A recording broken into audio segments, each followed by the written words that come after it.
बाळूमामा शाकाहारी होते की मांसाहारी? हा प्रश्न आजही अनेक भक्तांच्या मनात आहे आणि याचं उत्तर ऐकून तुम्हालाही आश्चर्य वाटेल. बाळूमामांची आहार शुचिता. 1941 साल, महाशिवरात्रीचा पवित्र काळ. गारगोटीचे सद्गुरू मुने महाराज, पूज्य बाळूमामा, आदमापूरकर इनामदार, जयराम पाटील व इतर काही जण असे एकूण 9 जण महाशिवरात्रीच्या पर्वकाळी समुद्र स्नान करण्यासाठी पश्चिम किनाऱ्यावरील देवगड या गावी निघाले होते. 8-10 दिवसांच्या प्रवासात जेवणाची व्यवस्था अशी होती की मंदिर मठातून अथवा मिळतील तेथून भांडी मागवून घेऊन पिठले भात बनवावयाचे आणि खायचे.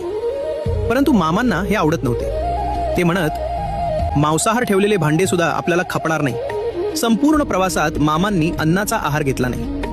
मुळे महाराज मांसाहार घेणारे होते, पण त्यांनाच सद्गुरू मानणारे म्हणजे त्यांचे शिष्य असे बाळूमामा मात्र चोखपणे शाकाहारी होते. ही गंमत आहे. शेंगदाणे, खोबरे, चिरमुरे अथवा फळे खाऊन मामांनी तीर्थयात्रा केली. म्हणूनच आपले बाळूमामा हे चोखपणे शाकाहारी होते.